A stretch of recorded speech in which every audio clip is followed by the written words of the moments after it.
ఇదేంటి గురుగారు? ఇది అశ్వగంధ అమ్మ. ఇది ఇది చాలా ఇంపార్టెంట్ కదా, చాలా ఇంపార్టెంట్ అన్ని చోట్ల అశ్వగంధ అంటున్నారు. అదే విధంగా ఈ అశ్వగంధ హైబ్రిడ్ ఉంటుంది, న్యాచురల్ ఉంటుందమ్మా. హైబ్రిడ్ లో ఏమవుతుందంటే మన ఈ ఏలు కన్నా లావ్ అయితే దాని నిండా ఫైబర్ ఏర్పడిపోయామా ఒక మామూలు చెట్టు రూట్ లాగా అయిపోతుంది అనమాట. అది పనిచేయదు. ఇలా ఉండగానే ఆ ప్లాంట్ ని ఎక్స్ట్రాక్ట్ చేసేసి ఆ దుంపని కట్ చేసి ఎండబెట్టుకోవాలి. ఇది అలా కాదమ్మా, ఇది నాటుది ఫారెస్ట్ అశ్వగంధ అనమాట. ఇది ఈ ఫారెస్ట్ అశ్వగంధ ఎలా అంటే 10 ఏళ్ళు అయినా కూడా దాని దుంప మెత్తగా ఉంటుందమ్మా. ఒక అర కేజీ అవుతుంది ఒక్క దుంపే. ఎంత అద్భుతమైన స్మెల్ వస్తుందంటే వెనిల్లా స్మెల్. నీకు తెలిసిపోతుందమ్మా హైబ్రిడ్ కి దీనికి డిఫరెన్స్ ఏంటనేది. ఈ అశ్వగంధ అనేది అందరికీ అర్థం అవుతుందమ్మా. ఇవాళ కరోనా వచ్చాక విపరీతంగా వాడుతున్నారు దీన్ని. ఎవరు మాట్లాడినా మన దగ్గరకు వచ్చిన పేషెంట్లు కూడా అశ్వగంధ వాడుతున్నాం అండి అంటారు. కానీ ఈ అశ్వగంధాన్ని ఎలా వాడాలి అనేది చెప్తానమ్మా. ఇప్పుడు రాసుకోమ్మా నువ్వు. ఈ అశ్వగంధ ప్లాంట్ అనే దాన్ని దీని రూట్ మట్టికే ఉపయోగపడుతుందని అనుకుంటారు అందరూ. కానీ దీని ఆకు పెన్సిలిన్ కన్నా అద్భుతంగా పనిచేసే యాంటీబయాటిక్ అమ్మా. ఈ ఆకుని నీడన ఆరబెట్టుకున్నమ్మా. ఇప్పుడే ఫ్లవరింగ్ స్టార్ట్ అయింది. ఇది ఇగో ఫ్లవరింగ్ వస్తాను చూడమ్మా. ఈ ఫ్లవరింగ్ చిన్న పళ్ళు లాగా వస్తుంది. చిన్న ఎలా ఉంటాయంటే బటానీ సైజులో ఉండి దీనిపైన ఒక కవర్ అనమాట, ఒక బుడగలాగా ఉంటుంది. దాని లోపల సీడ్ ఉంటుందమ్మా. ఆ సీడ్ విత్తనం కూడా ఉపయోగం ఉంది. అది ముందు చెప్తాను నేను.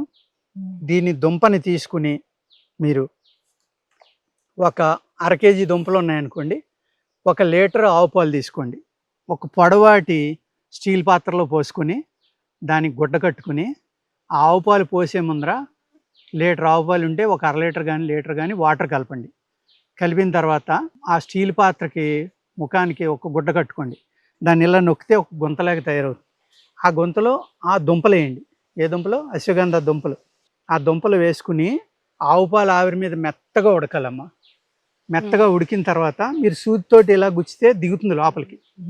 అది ఉడికిపోయినట్లు లెక్క, మీకు తెలిసిపోతుంది. అప్పుడు ఆ దుంపల్ని తీసుకుని అప్పుడు చిన్న ముక్కలు కొట్టుకుని కానీ ఒక పేస్ట్ చేసుకుని కానీ ఎండబెట్టుకుంటే రేపు మీరు పౌడర్ చేసుకోవడానికి ఈజీగా ఉంటుంది. ముక్కలు కొట్టేసి ఎండబెట్టుకున్నారనుకోండి సంవత్సరం అంతా వాడుకోవచ్చు. పేస్ట్ పౌడర్ చేశాక 6 నెలలే ఉంటుందమ్మా దాంట్లో బలం, ఏ మూలికైనా సరే. అందుకు మూలికగా దాచుకుంటే ఎక్కువ రోజులు మనం వాడుకోవచ్చు. 9 నెలల నుంచి 1 సంవత్సరం వరకు వాడుకోవచ్చు అమ్మా. అంటే కింద పాలు కాస్త ఆవిరికి పైన ఇది కట్టాలి, గుడ్డ కట్టి గుడ్డలో వేసుకోవాలి. అందుకోసం నీళ్లు కలపమని ఎందుకన్నానంటే పాలల్లో చిక్కటి పాలు అయితే పొంగొచ్చేస్తాయమ్మా. పొంగొచ్చేసి పైకి వచ్చేసి ఒలిగిపోతాయి. అందుకేంటంటే నీళ్లు కలిపితే పలచగా ఉంటే తొందరగా పొంగవు. అదే విధంగా ఆవిరి ఎక్కువ వస్తుంది. అదే విధంగా మీకు ఆ నీళ్లు కలపడం వల్ల ఆవిరి ఎక్కువ రావటం ఒకటే కాకుండా చిన్న మంట మీద మంట పెట్టాలి కాబట్టి ఎక్కువసేపు టైం పడుతుందమ్మా. అదే మీరు డైరెక్ట్ గా పాలు పోసారనుకోండి, ఆ పాలు చిక్కబడిపోయి దాని నుంచి ఆవిరి పెద్దగా రాదు. అర్థమైంది కదమ్మా. అడుగుని గిన్నె కూడా మాడిపోవడానికి అవకాశం ఉంది. అప్పుడు ఆ మసివాసన పట్టుకుంటే దుంపలు కూడా పాడవుతాయి.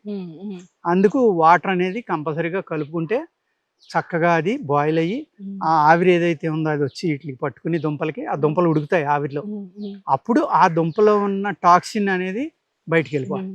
ఇప్పుడు మీరు చెప్పినట్టు అలా శుద్ధి చేయలేదు అనుకోండి, ఇది సరిగ్గా పని చేయదు. ఓ 60% పనిచేస్తున్నాం. ఆ శుద్ధి చేస్తే 100% పనిచేస్తుంది. ప్రజలు ఏమనుకుంటారంటే మామూలుగా ఎక్కడో కేజీ 1000 రూపాయలకి దొరుకుతుందమ్మా. మనం శుద్ధి చేసి 3000 అన్నాం అనుకో, 3000 మాకు బయట దొరుకుతుంది 1000 రూపాయలకి అంటారు. కానీ ఈ ప్రాసెస్ అంతా చేయాలంటే చాలా కష్టం అమ్మ. ఇవాళ ఒక లేబర్ అంటే పర్ డే వర్కర్ ఉన్నాడు అనుకోండి, ఆ వర్కర్కి 700 నుంచి 1000 రూపాయలు ఇవ్వాల్సి వస్తుంది. ఒక రోజు అంతా చేసే ప్రాసెస్ ఇది. అది 2 కేజీలు చేయొచ్చు, 3 కేజీలు చేయొచ్చు, ఒక అర కేజీ చేయొచ్చు. అంతకుమించి చేయలేం.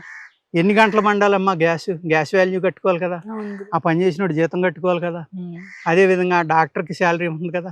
ఇవన్నీ లెక్కేసుకుంటే 3-4 వేలు కమ్మినా కానీ శుద్ధి చేసింది అయితే కళ్ళు మూసుకుని కొనుక్కుని వాడుకోవచ్చమ్మా. నేనేదో దీంతో వ్యాపారం చేయమని చెప్పట్లేదు, కానీ పబ్లిక్ అర్థమవుతుందని ఆ విధంగా చెప్తున్నానమ్మా.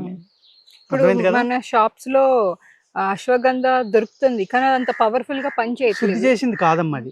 అదే విధంగా చూర్ణాలు అమ్ముతున్నారు. చూర్ణం అనేది 6 నెలలు దాటాక అందులో పవర్ తగ్గిపోతున్నాం.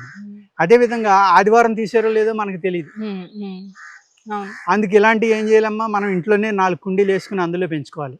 పెంచుకుని ఫీవర్ వచ్చి ఆకు వాడుకోవచ్చు యాంటీబయాటిక్ గా. అన్ని రకాల పనిచేస్తుంది ఈ ఆకు.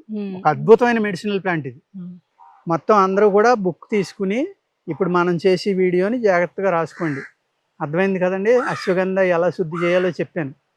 వాడుకునేటప్పుడు కూడా మీరు దీన్ని పాలల్లో కలుపుకుని, ఆవు పాలలో కలుపుకుని వాడుకుంటే పిల్లల కానించి పెద్దల వరకు అందరూ వాడుకోవచ్చండి. ఇప్పుడు మీరు అశ్వగంధ అంటే అమ్మా అందరూ మ్యాన్ పవర్ అనుకుంటారు, ధాతువృద్ధికర ఔషధంగానే చూస్తారు దాన్ని, అంతే తప్ప ఇది బెస్ట్ యాంటీబయాటిక్. అలాగే పెయిన్ రిలీఫ్ కూడానమ్మా. అశ్వగంధ దుంప యొక్క చూర్ణం రోజు పాలతోటి తీసుకోవడం వల్ల వాత వ్యాధులు తగ్గుతాయి, నొప్పులు తగ్గుతాయి. అంటే వాత వ్యాధులు అంటే నొప్పులే అనుకోమ్మా. ఆ పెయిన్స్ అన్నీ కూడా చాలా బాగా తగ్గుతాయి. అనేక రకాల ఉపయోగాలు అనమాట. రక్త శుద్ధి అవుతుంది, నరాలు స్టిమ్యులేట్ అవుతాయి. ఎవరికైతే నర్వస్ వీక్నెస్ ఉందో వాళ్ళకి బాగా పనిచేస్తుందమ్మా. అలాగే మన పార్కిన్సన్స్ అంటాం కదా, నరాల వీక్నెస్ అంటే ఆ పార్కిన్సన్స్ మీద కూడా దీని దుంప పనిచేస్తుంది. అంటే బ్రెయిన్ పైన కూడా పనిచేస్తుంది, బ్రెయిన్ పైన కూడా పనిచేస్తుంది. ఎన్నో రకాల ఉపయోగాలు అనమాట అశ్వగంధ అంటే. దయచేసి అందరూ శుద్ధి చేసి వాడుకోండి. మా దగ్గర చూర్ణం ఉందండి, మా దగ్గర దుంపలు లేవు అనుకునే వాళ్ళు ఏం చేస్తారంటే చెరిసగం పాలలో నీళ్లు కలిపింది బాగా ఉడకబెట్టి ఆ పాలని బాగా మరగనిచ్చి ఈ పౌడర్ అందులో పోసేసుకుని ఒక పేస్ట్ లాగా చేసేసుకుని ఎండబెట్టేసుకోండి అమ్మ. ఎండబెట్టుకుని కనుక మీరు ఆ పౌడర్ని మళ్ళీ తింటే కనుక అది శుద్ధి అయిపోయినట్టే. అర్థమైంది కదండి. దీన్నే 10 సార్లు శుద్ధి చేసి కొందరు అమ్ముతున్నారండి. 100 సార్లు శుద్ధి చేసి అమ్మేవాళ్ళు కూడా ఉన్నారు. 1 కేజీ 30,000 40,000 ఉంటుంది అది. అర్థమైంది కదమ్మా. ఎంత సార్లు శుద్ధి చేస్తే అంత బాగా ఉపయోగపడుతుంది. సో రూట్ నెయ్యాలా, ఆకులు నెయ్యాలా? పాలు రూట్ అమ్మా. ఓన్లీ అశ్వగంధ దుంపకే తెలుసు అందరికీ. ఈ ఆకు ఎంత ఉపయోగపడుతుంది అనేది జనానికి తెలియదు, కానీ మనం చెప్దాం రేపు. ఈ ఆకు మాడిసి చేసుకోవచ్చమ్మా. సమూలం అంటే దుంప తీసేశాక ఈ కాడ, ఆకు, పువ్వు అన్నీ కూడా ఉపయోగమే. దీని విత్తనానికి సెపరేట్ ఉపయోగం ఉంది, దీని ఆకు సెపరేట్ ఉపయోగం ఉంది, దీని రూట్కి సెపరేట్ ఉపయోగం ఉంది, సమూలానికి ఇంకొక ఉపయోగం. ఇది ఎలాగంటే పాలల్లో కలిపి పడుకునే ముందా, లేకపోతే పొద్దున్న ఉదయం సాయంత్రం కూడా తీసుకోవచ్చు. పిల్లలకైతే ఒక అణ ఇస్తే సరిపోతుంది. పెద్దవాళ్ళు అయితే 2.5 గ్రామ్స్ అమ్మ, 2.5 గ్రామ్స్ దాకా తీసుకోవచ్చు.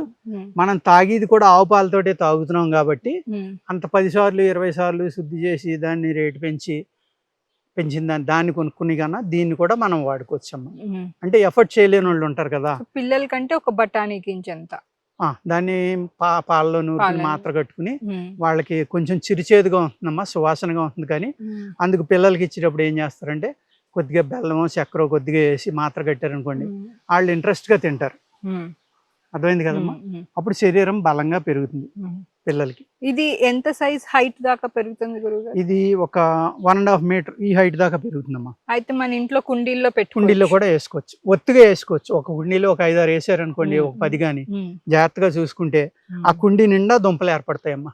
అలా ఒక 4 కుండీలు పెట్టుకుంటే ఎప్పుడు కావాలితే అప్పుడు వాడుకోవచ్చు.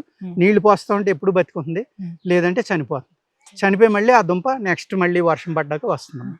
కానీ చనిపోకుండా చూసుకుంటే దుంపలు మంచి సైజు వస్తే కనుక అద్భుతంగా దీన్ని మనం మెడిసిన్స్లో వాడుకోవచ్చండి. ఆ విధంగా అశ్వగంధాన్ని వాడుకోండి అందరూ కూడా. నమస్కారం అండి.